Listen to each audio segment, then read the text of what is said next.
Bem, pessoal, na aula de hoje a gente vai falar sobre os elementos obrigatórios em cartas.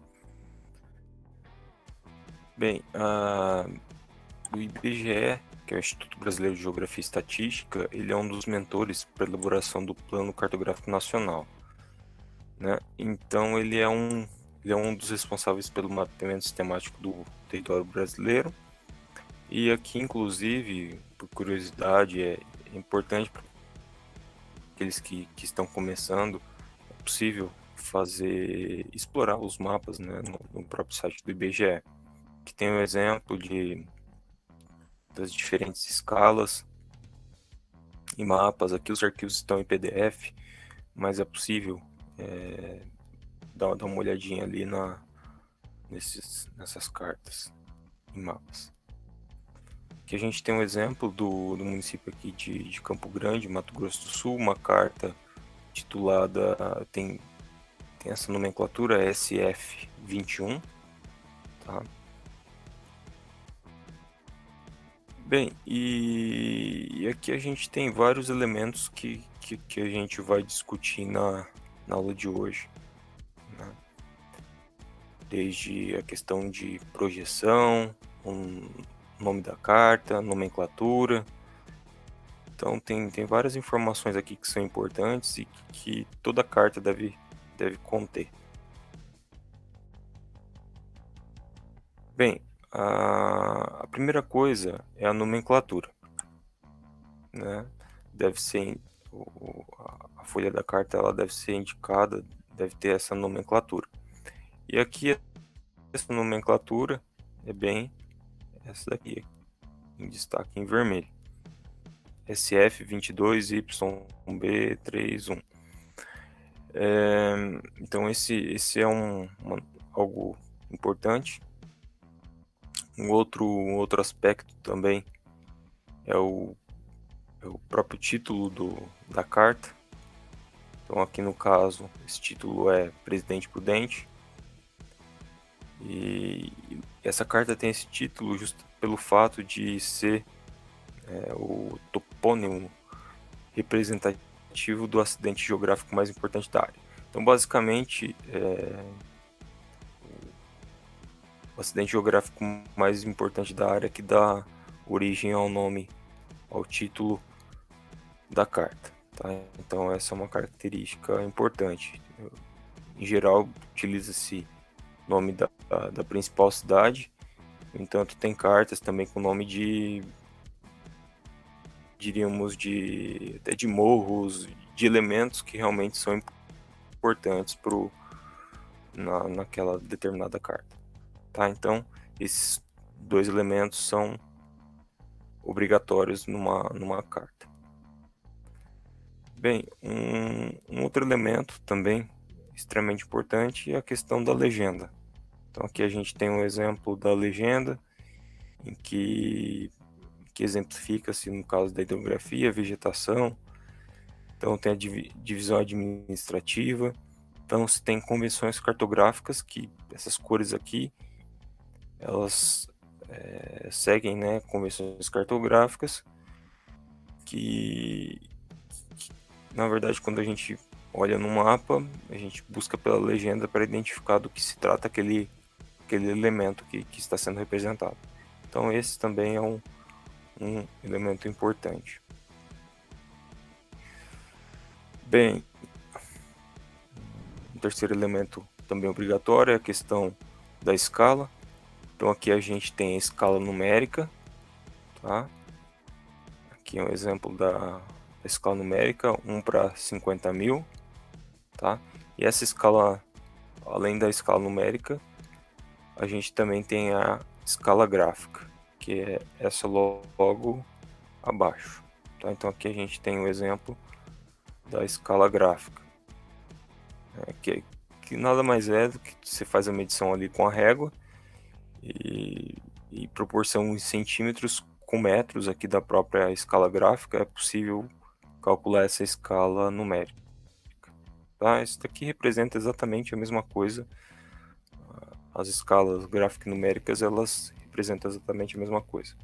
Tá? Então, isso é importante, é obrigatório. E acompanhado as escalas, a gente também tem a equidistância entre as curvas de nível. Então, por exemplo, a escala 1 para 50.000, a equidistância das curvas de nível é de 20 metros, né, como aqui consta. Então, as curvas de nível vão ter variações de 20 em 20 metros, por exemplo, 400, 420, 440, 60, 80 e 500. E aí, aquela organização que a gente tem, até com base na aula já passada por vocês sobre representação do relevo, a gente teria as curvas de nível mestras, nesse caso seria de 400 e 500, que é cada 5, e entre essas 400 e entre 400 e 500 a gente teria as curvas de nível intermediárias. Seria no caso 420, 40, 460, 480. Bem, uma outra informação importante, essa carta é uma carta antiga, e aqui a gente tem os referenciais verticais e horizontais, nada mais são do que os referenciais geodésicos, aqui com o nome de datum.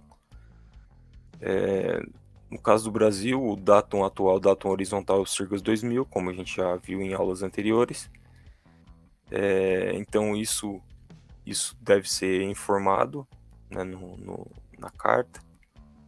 É um outro aspecto importante também que é exigido, é a questão das convergências meridianas, né, da convergência meridiana e da declinação magnética. Então aqui a gente tem os nortes, né, como já passado para vocês, norte geográfico, norte quadrícula, norte geográfico, norte magnético. Entre o norte quadrícula e o norte geográfico a gente tem a convergência meridiana. Entre o norte geográfico e o norte magnético a gente tem a declinação magnética. Então a convergência meridiana é um valor constante para aquela carta, ali, para o centro da carta. Só que a declinação magnética, além do valor que deve constar para a data de edição, né, daquela carta, tem-se também uma variação anual dessa declinação magnética, porque o norte magnético ele nunca se mantém constante. Tá? Então esses são elementos que são também obrigatórios, que devem constar na carta. Aqui também ressalto aqui elementos também que são obrigatórios, que consiste em o material que foi utilizado, né, que tipo de levantamento que foi realizado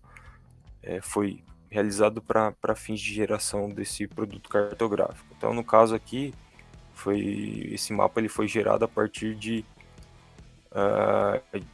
imagens aéreas coletadas em avião, que foram processadas e assim foi gerado esse produto cartográfico.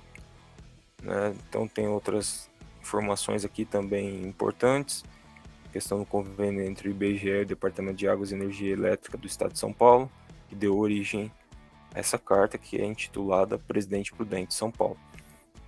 Tem inclusive a data da primeira edição. Um outro elemento obrigatório são as curvas de nível e pontos cotados, como a gente já viu inclusive em aula anterior. Então aqui são representados aqui pela cor sépia. Então a gente percebe, aqui a gente tem os cursos d'água, tem aquela característica das curvas de nível em formato de U, de V, no sentido da nascente do rio. Essa é uma característica, né, das curvas de nível. Aqui no caso são curvas de nível com equidistância vertical de 20 em 20 metros. Isso a gente sabe com base na escala da carta, né, e como eu mostrei ali anteriormente, escala 1 para 50.000, equidistância de 20 em 20 metros, e apenas a gente tem um indicativo de altitude apenas para as curvas de nível mestras, nesse caso, curva de nível de 500 metros. Tá? Então essa é a característica. Tá? E além disso, a gente também tem alguns pontos cotados, que são representados aqui com esse xizinho.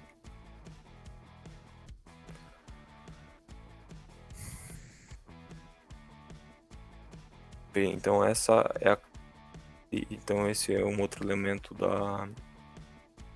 que também é obrigatório. E além disso também, nem sempre é comum, mas é possível também utilizar relevo sombreado como elemento que dá apoio, que ajuda também a mostrar o comportamento do relevo. Um outro elemento também obrigatório é esse quadriculado. Então, se vocês olharem aqui, quadriculado são esses quadrados aqui que são gerados, né?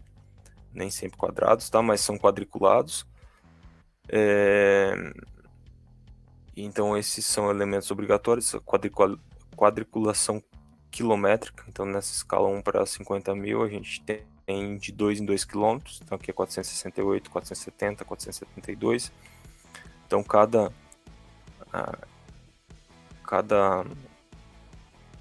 uma dessas quadrículas aqui tem, em geral, 2 por 2 km, exceto nos extremos da carta, que isso acaba sendo menor. Uma outra informação importante que é obrigatória é a questão das coordenadas geodésicas, né, latitude e longitude, nos limites da carta, nos 4 limites. Aqui a gente tem o canto superior direito, mas a gente teria também essas coordenadas nos 4 limites da carta. No caso aqui, a projeção utilizada é a projeção UTM. Então essas coordenadas aqui são coordenadas norte e leste.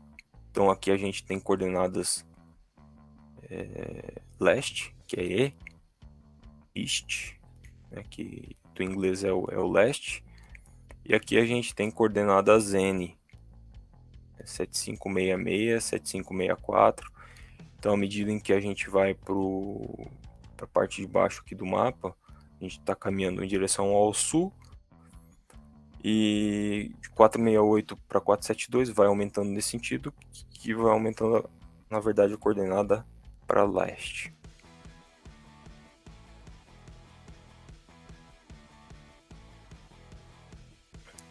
Bem, uma outra questão que é importante, esse esquema de articulação das folhas. E então aqui tem o nome da folha de interesse, que está em vermelho, e tem as outras folhas que estão ali, são adjacentes, né, que são vizinhas dessa folha principal. E também tem aqui a marcação, a indicação dessa folha dentro do estado de São Paulo. Tá? Presidente Prudente fica aqui a oeste, fica bem a oeste do estado, no estado de São Paulo.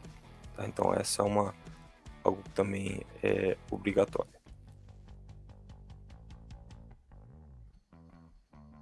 Pessoal, então de uma forma geral,